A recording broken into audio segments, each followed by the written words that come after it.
So I'm trying to switch out the choke cable on Tucker's bike, and it's been a bit of a fight. Now the choke usually sits right in here, but the handle that you pull itself had broken, so the wire was just like hanging off the side here.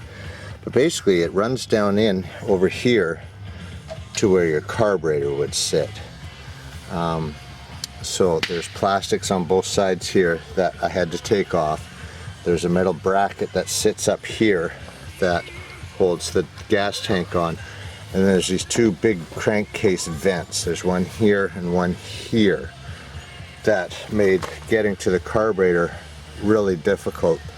So down in there, I don't know if you're going to be able to see it, there's where one of the vents was connected. So I was able to undo that and then disconnect a couple lines that were on the carburetor, air filter, and then of course into the intake.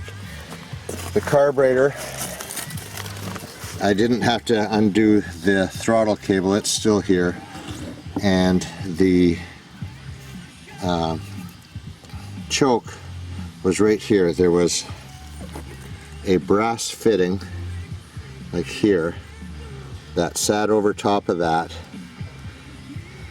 I had to undo. I ended up using vice grips to get this off. It wasn't very easy. And then I was surprised in here as to how much dirt was actually in here, and I couldn't get this to come out. I was pulling out a bunch of dirt, and then I noticed on the end of this there was a little slot. I don't know if it'll zoom in on that at all. There you go. So I was able to actually put a screwdriver in that and slowly turn this, and it followed the thread pattern and came out. Because of course this is essential, the new cable will go on to that.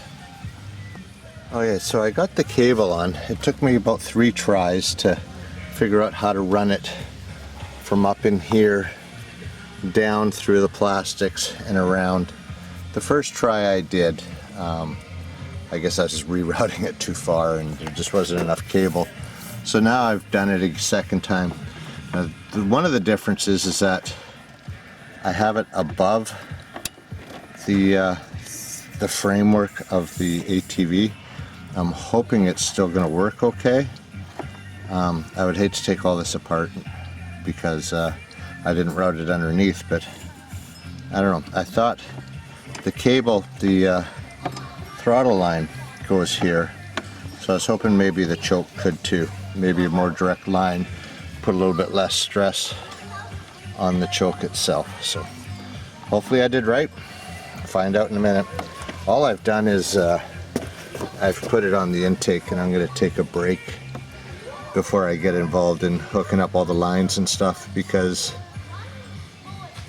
I want to take a bit of a coffee break. So I'll put the air filter back on, put the breather lines and everything back on, and we'll start it up and see how it goes. So I got the carburetor back in. Like I said, we rerouted the lines, so I just got to make sure this is over for when I put the support on.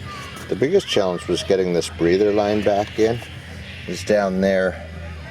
There's a fitting for it to go into the crankcase. There's a rubber boot, and then this goes on. And I found one of the things that helped me was actually I lubricated it with a little bit of vegetable oil to get the boot to go back on. So that made all the difference. So let's see if this thing is going to work.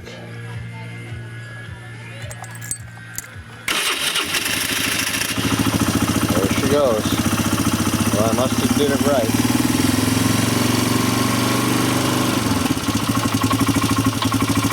There we go. It's running. So one more improvement done on Tucky's bike. I'm going to spend a little bit of time to see if I can polish this up a little bit more. I don't know if you'll recall, but you really couldn't even see that before. It was so darkened or whatever by the sun. It wasn't clear see-through anymore. But now it's much better than it was. I'm going to polish on it a little bit more and see if I can get it to come even more clear.